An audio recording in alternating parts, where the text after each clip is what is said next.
Hello শিক্ষার্থী বন্ধুরা, সবাই কেমন আছো? আশা করি সবাই ভালো আছো। আজকে আমরা সপ্তম শ্রেণীর বাংলা যে নতুন বইটি তোমাদের আছে, সে বইটি থেকে আজকে আমরা প্রথম অধ্যায়ের দ্বিতীয় পর্বের ক্লাসটি করব। ইতিপূর্বে আমরা প্রথম অধ্যায়ের প্রথম পর্ব ক্লাসটি শেষ করেছি। তোমরা চাইলে প্লেলিস্ট থেকে ওই ক্লাসটি করে আসতে পারো। আমরা প্রথম অধ্যায়ের যে বিষয়ের উপরে প্রথম পর্বের ক্লাসটি করেছি সেটি হচ্ছে প্রসঙ্গের মধ্য থেকে যোগাযোগ করি। কিভাবে আমরা বিভিন্ন পরিস্থিতিতে বিভিন্ন ব্যক্তিদের সাথে আমরা কিভাবে যোগাযোগ করব সে বিষয়ে আমরা আলোচনা করেছিলাম। আজকে আমরা দ্বিতীয় পর্বের ক্লাসটি করব। আর দ্বিতীয় পর্বের ক্লাসের মধ্যে আমরা যে বিষয়ে আলোচনা করব সেটি তোমরা স্ক্রিনের মধ্যে তাকালেই বুঝতে পারবে।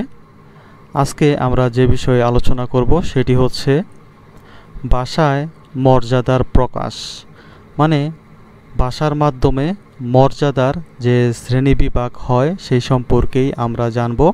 কারণ তোমরা জানো আমরা বিভিন্ন ব্যক্তির সাথে বিভিন্ন পর্যায়ের সম্মান দিয়ে কথা বলে থাকি। যেমন তোমরা তোমাদের শিক্ষকদের সাথে যেরকম সম্মান দিয়ে কথা বলবে, তোমাদের বন্ধুদের সাথে বা ক্লাসমেটদের সাথে তোমরা ওইরকমভাবে কিন্তু কথা বলবে না। আবার তোমাদের মা বাবা যারা আছে তাদের সাথে কিন্তু তোমরা আবার অন্য আরেকভাবে কথা বলবে, তাদেরকে অন্য আরেকটি সম্মানের জায়গা থেকে। এটিকেই এইখানে বলা হয়েছে যে ভাষায় মর্যাদার প্রকাশ। মানে আমরা এখন দেখব যে কিভাবে আমরা আমাদের সম্মানটা শ্রেণীবিভাগ করা যায়, মানে কার সাথে কীরকমভাবে আমরা কথা বলবো সে বিষয়ে আজকের ক্লাসে আমরা জানব। তোমরা জানো যে সপ্তম শ্রেণীর যে নতুন বইটা আছে এইখানে তোমাদেরকে মূলত মূল্যায়ন করা হবে। তোমাদের পরীক্ষা হয়তোবা তারা বাতিল করে দিতে পারে বোর্ড থেকে, তাহলে তোমাদেরকে মূল্যায়নটা করবে। এটাই আমরা বুঝতে পারছি যে তোমাদেরকে দেখবে যে তোমরা যে কোনো একটি বিষয় তোমাদেরকে দেওয়ার পর তোমরা ওই বিষয়ের উপরে কতটুকু বুঝতে পারলে। তোমাদের এখন যে বিষয়গুলো তোমরা পাবে বইয়ের মধ্যে, প্রত্যেকটা বিষয় তোমরা মনোযোগ সহকারে বোঝার চেষ্টা করবে। আর এই তোমরা কতটুকু বুঝতে পারলে সেটার উপরে নির্ভর করে তোমাদেরকে তারা মার্কিং করবে। চলো তাহলে কথা না বাড়িয়ে আমরা এখান থেকে পড়া শুরু করে দেই। ভাষায় মর্যাদার প্রকাশ। এখানে আমরা এখন দেখব কি বলা হয়েছে। এখানে আমাদেরকে বলতেছে যে মানুষের সাথে কথা বলার সময়ে বয়স ও মর্যাদা অনুযায়ী সর্বনাম ব্যবহার করতে হয়। এখন এখানে একটি কথা দাঁড়াচ্ছে যে সর্বনাম কি? সর্বনাম হচ্ছে আমরা নামের পরিবর্তে যেই প্রনাউনগুলো ইউজ করি সেগুলি হচ্ছে সর্বনাম। নামের পরিবর্তে যে শব্দগুলো ব্যবহার করি সেগুলোই হচ্ছে সর্বনাম। তোমরা এটা একটু মাথার মধ্যে রাখবে। তারপরে এইখানে আমাদেরকে বলা হচ্ছে যে তুমি, তারপরে আপনি, তারপর আছে তুই। আমরা এখানে দেখতে পাচ্ছি যে তুমি, আপনি, তুই, তারপর রয়েছে সে, তারপরে রয়েছে তিনি। এইগুলি হচ্ছে মূলত সর্বনাম। আমরা যখন কথা বলবো আমরা কিন্তু আমাদের সমবয়সী যারা আছে তাদেরকে আমরা তুমি বলে সম্বোধন করতে পারি, বা আমরা যাদেরকে চিনি না, যারা অপরিচিত ব্যক্তি, তাদেরকে আমরা প্রথম অবস্থায় আপনি বলেও সম্বোধন করতে পারি। তোমরা এখানে দেখতে পাচ্ছ। তারপর এখানে যে রয়েছে তুই, এই তুই বিষয়টা কিন্তু তোমাদের যারা সমবয়সী ক্লাসমেট বা বন্ধু আছে তোমরা তাদেরকে এভাবে কিন্তু ডাকতে পারো। তাহলে আমরা দেখতে পারলাম যে তোমাদের বিভিন্ন পর্যায়ের ব্যক্তিদের সাথে আমরা বিভিন্ন শব্দ ইউজ করে তাদের সাথে আমরা কথা বলতে পারি। তাহলে সর্বনাম কি সেটাও আমরা এখান থেকে জানতে পারলাম। তোমরা শুধু বিষয়গুলো বোঝার চেষ্টা করবে। তারপরে আমরা দেখতে পাচ্ছি যে এইখানে বলা হয়েছে যে এগুলো সর্বনাম শব্দ। কোনগুলো সর্বনাম শব্দ? এই যে এতক্ষণ যেগুলো আমি এখানে বলেছি, তুমি, আপনি, তুই, সে, তারপর রয়েছে তিনি, এই শব্দগুলো হচ্ছে সর্বনাম। এটাই নিচে আমাদেরকে আবারও বলে দিয়েছে। এখন সর্বনাম মূলত কত ধরনের হয়? সর্বনাম মূলত হয় 3 ধরনের। কি কি সেটি আমরা নিচে দেখতে পাচ্ছি। 1 নম্বরে আমরা দেখতে পাচ্ছি সাধারণ সর্বনাম। 2 নম্বরে আমরা দেখতে পাচ্ছি মানি সর্বনাম। তারপরে 3 নম্বরে আমরা দেখতে পাচ্ছি ঘনিষ্ঠ সর্বনাম। এখন এগুলোকে আমি তোমাদের বিশ্লেষণ করে বুঝিয়ে দেব যে মানি সর্বনাম, সাধারণ সর্বনাম, ঘনিষ্ঠ সর্বনাম বলতে কি বোঝানো হয়েছে এখানে। প্রথমে আমরা দেখি 1 নম্বরে বলা হয়েছে সাধারণ সর্বনাম।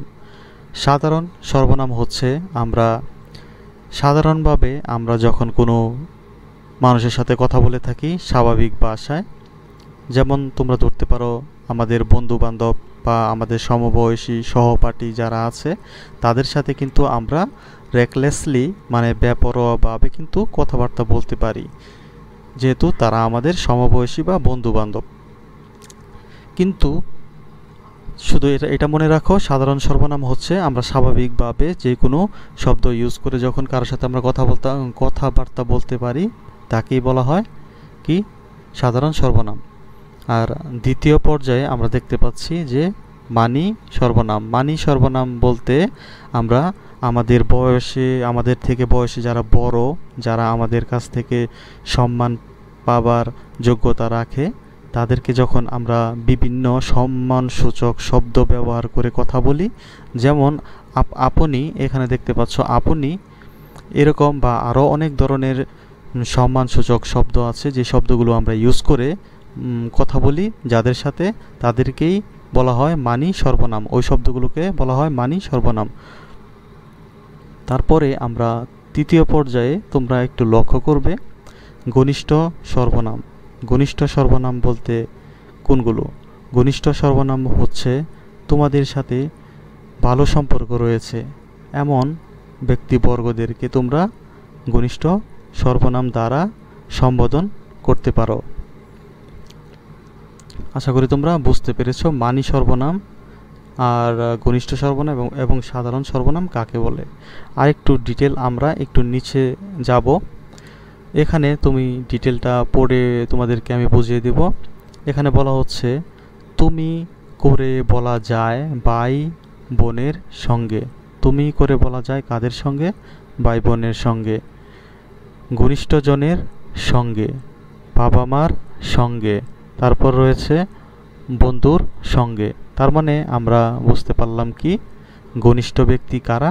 ঘনিষ্ঠ ব্যক্তি হচ্ছে ভাই বোন, তারপর হচ্ছে এই বাবা মা, তারা হচ্ছে ঘনিষ্ঠ, এবং বন্ধু বান্ধব যারা আছে তারা হচ্ছে ঘনিষ্ঠ। তার মানে তাদের সাথেই একমাত্র ঘনিষ্ঠ সর্বনামগুলো আমরা ইউজ করব। আশা করি তোমরা এতটুকু বুঝতে পেরেছ। তারপরে আমরা দেখব, তারপরে বলা হচ্ছে এগুলো সাধারণত কি? আমরা পরের লাইনেই সেটা পাবো। এগুলো সাধারণত কি? সাধারণ সর্বনাম। তার মানে আমরা সাধারণ সর্বনামগুলো আমরা বুঝতে পারলাম যে কোনগুলো সাধারণ সর্বনাম। তার মানে যে সর্বনামগুলো আমরা কি ঘনিষ্ঠ ব্যক্তিবর্গদের সাথে ব্যবহার করব সেগুলি হচ্ছে সাধারণ সর্বনাম। তারপরে বলা হচ্ছে আপনি করে বলতে হয় শিক্ষকের সঙ্গে। তারপর রয়েছে বয়সে বড় আত্মীয় স্বজনের সঙ্গে, অপরিচিত লোকদের সঙ্গে। তারপর রয়েছে এইগুলো মানি সর্বনাম। তার মানে মানি সর্বনাম কোনগুলো? মানি সর্বনাম আমরা তাহলে এখান থেকে আমরা বুঝতে পারলাম যে মানি সর্বনাম হচ্ছে যারা আমাদের থেকে বয়সে বড়, যেমন শিক্ষক, তারপর রয়েছে বয়সে বড় আত্মীয় স্বজন, এগুলি তোমরা একটু নোট করে নেবে। তারপর রয়েছে অপরিচিত, যাদেরকে আমরা চিনি না এমন অপরিচিত ব্যক্তিদের সঙ্গে কোন সর্বনাম আমরা ইউজ করব? মানি সর্বনাম। আশা করি তোমরা বুঝতে পেরেছ। মেনলি শিক্ষক তোমাদেরকে মূল্যায়ন করবে। তোমরা ক্লাস 6 আর 7 যারা আছো তোমাদেরকে এই একই পর্যায়ে তোমাদেরকে মূল্যায়ন করা হবে। তোমাদেরকে জাস্ট দেখবে তোমরা একটি বিষয়ের উপরে কতটুকু বুঝতে পেরেছ। জাস্ট আমার উদ্দেশ্য হচ্ছে তোমাদের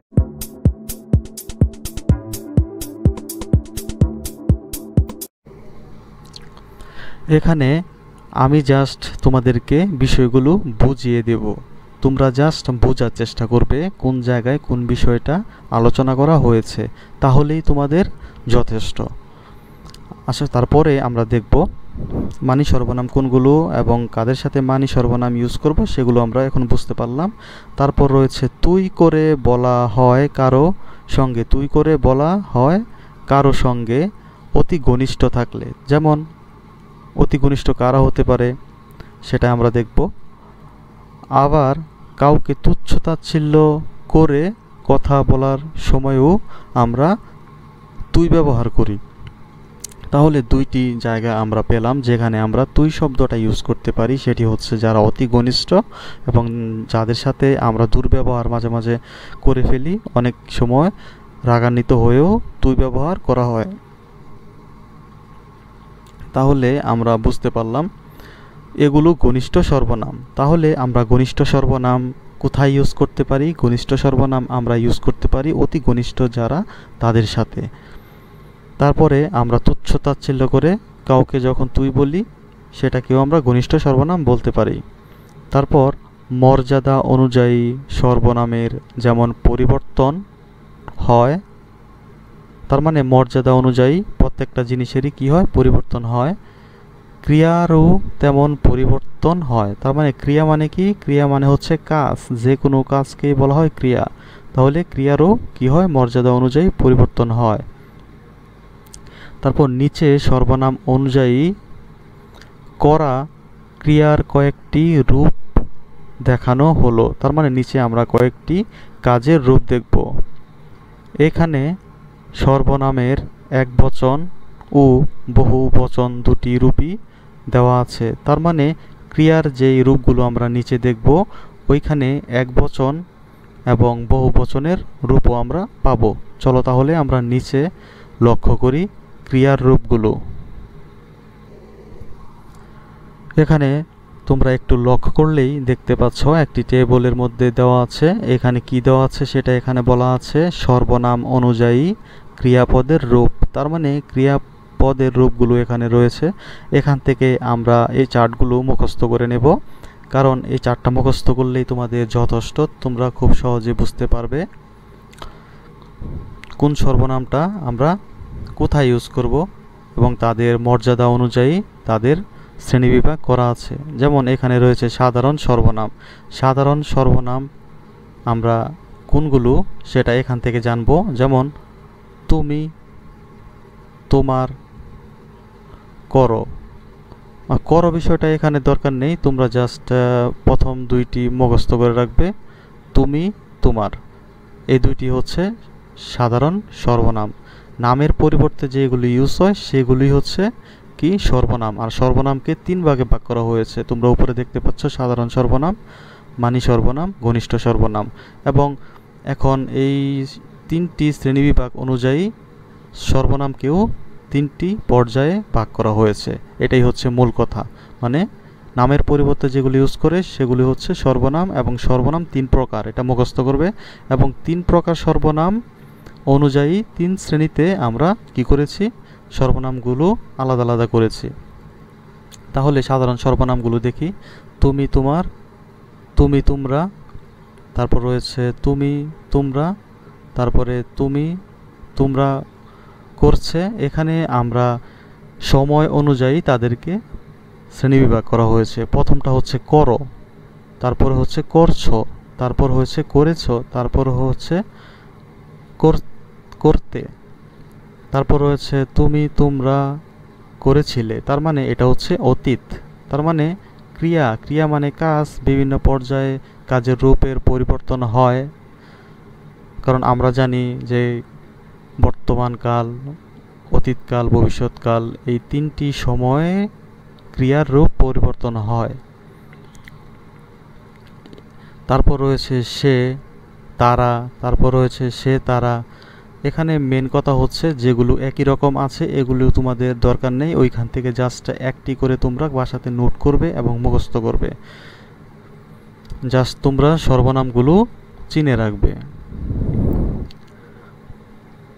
তারপরে যদি আমরা মানি সর্বনামের দিকে লক্ষ্য করি, এখানে আমরা দেখতে পাচ্ছি মানি সর্বনাম কোনগুলো? আপনি, আপনারা। এখানে যে করুণ কথাটা লেখা আছে, এই করুণ কথাটা মেন বিষয় নয়। এখানে করুণ কথাটা হচ্ছে এইখানে ক্রিয়ার যে কাজটা সেটা সময় অনুযায়ী আমরা পার্থক্য করে থাকি। বর্তমানে কিছু করতে বলা হলে করুণ, অতীতে কিছু করেছিল হলে আমরা বলি করেছিলেন বা করছেন। মানে মেন কথা হচ্ছে ক্রিয়াটা তাদের সময় অনুযায়ী রূপ পরিবর্তন হয়। এগুলো আমাদের জানার এখানে বিষয় নয়। বিষয় হচ্ছে মানি সর্বনাম কোনগুলো। জাস্ট তোমরা আপনি, আপনারা, এটা হচ্ছে মানি সর্বনাম। এখানে সবগুলো একই রকম আছে, সবগুলো দরকার নেই। যেগুলি একটু অন্যরকম ওইগুলো তোমরা জাস্ট নোট করবে। এই সবগুলো থেকে আপনি, আপনারা এটা নোট করবে। তারপর রয়েছে তিনি, তারা, এইখান থেকে এই দুইটি নোট করবে। এগুলো জাস্ট তোমরা মানি সর্বনাম অনুযায়ী আলাদা করে মুখস্থ করবে যে কোনগুলো মানি সর্বনাম। তারপরে আমরা দেখব ঘনিষ্ঠ সর্বনাম কোনগুলো। তুই, তোরা, এই দুইটি তোমরা নোট করবে। তারপর নিচে থেকে ওরা, উ, এই দুইটি তোমরা নোট করবে। এগুলো হচ্ছে ঘনিষ্ঠ সর্বনাম। যেন তোমরা কেউ উদাহরণ দেওয়ার জন্য যখন তোমাদেরকে বলবে তখন যেন তোমরা বলে দিতে পারো, এই জন্য তোমরা এগুলো নোট করবে। আশা করি তোমরা এতটুকু বুঝতে পেরেছ।